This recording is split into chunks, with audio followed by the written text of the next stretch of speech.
Hatton from London, UK. What advice would you give someone? Would you give for somebody studying in Egypt? Are there any markers you would recommend? And how can one balance between hifz of Quran and Arabic? Hatim. Assalamu alaikum wa rahmatullahi wa barakatuh.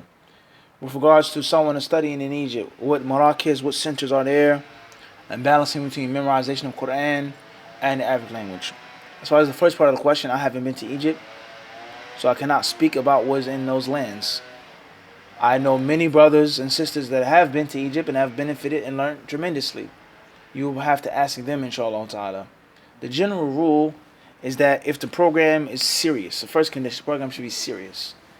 It should be an actual established program that's not a joke. All right? They're actually serious about teaching people. No matter what they charge, no matter who they are, where they come from, there's all secondary issues. But the first condition, in my humble opinion, is that they're serious. Jadeen. It's a serious markaz that's not joking around. And they've actually produced people that have finished that mahad that have actually can speak and talk and read and write Arabic. Number two is bidnai ta'ala, or even before number one, is take from the experience of the people that came before you. I'm sure there are many brothers and sisters in the UK that went to Egypt, and they can tell you, this one is good, this one is too expensive, this one is a bit expensive, but it's really high quality, this one is a total joke. Well, how can that? But if you had to, we're saying for argument's sake, if you had to pick yourself, first and foremost, ista'ini billah. Seek Allah's help. Istakhirillah, Rabbak. Seek Allah's guidance. Make istikhara. And make sure that you stay free from sin, inshaAllah ta'ala. That way your senses can be sharp, razor sharp. Alright? You don't want your mind, your ears, and your eyes to be clogged up through disobedience. After that, the actual tangible signs or ways to discover which one is good and which one isn't is, number one, is that it's serious. Number two, look how long it's been in existence. Number three, take a look at the curriculum. How thorough is the curriculum? How extensive is the curriculum? Number four, ask them to provide a list of students from foreign countries that have went to their center and actually studied and graduated. The teachers, that? Make an assessment. Make an assessment, inshallah ta'ala. That's the best advice I can give you with regards to that. As far as balancing between Quran and Arabic, then they don't contradict each other. Memorizing Quran helps you learn Arabic better.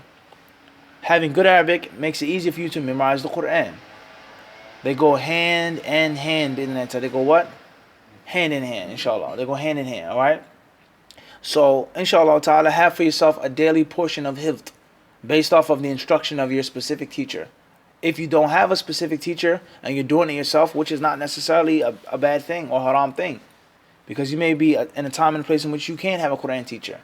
You can't afford it, or it's too dangerous to go to the masjid, or the person who's teaching Quran is on some wild and crazy bid'ah.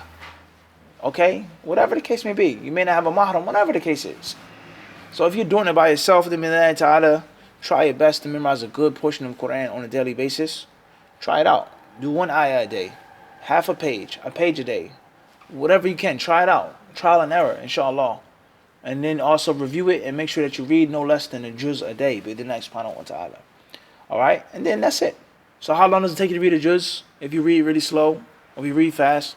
How long does it take you to memorize one ayah, 3 ayat, 5 ayat, depending on how fast you read, or how big or small the surah is? Okay? And then the rest of the day, if you're studying full time, you give it to Arabic, inshallah ta'ala. You have nahu, whether it's qatr al-nada or ajrumiyah, alright, advanced books, Ibn Aqid, whatever the case may be, Alfiyah. You have sarf, alright. You have the actual vocabulary, the different kutub that you'll study from this school, from this university, from the Egyptian colleges, so on and so forth, and what you're actually learning how to properly speak, read, and write Arabic poetry, wahakadha. So it's no contradiction. So you have a full day of talab to study, assuming a person isn't married, doesn't have a husband or kids. Then bidnai ta'ala, let's say, for example, you give for yourself an hour each day with the Quran. Let's say, an hour. Let's say you read a juz in 20 minutes. You review a juz in another 20 minutes. That's 40 minutes. And you have what? Another 20 minutes left. You do that for hifd. Mathalan. However you want to split that hour up. 20 minutes after Fajr, 20 minutes after Dhuhr, 20 minutes before Maghrib. Or you just do the hour after Fajr each morning. Consistently. You have the rest of the day to study what you need to study. Okay, Arabic, no doubt, is the key to everything. To read tafsir books, you need Arabic. To read books on Aqidah, the ulama, the Aqidah of the Salaf, this and that, you need Arabic. All right, to have a good understanding and a thorough appreciation of the Quran, you need Arabic. So Arabic is the key. But I'm saying that it doesn't clash.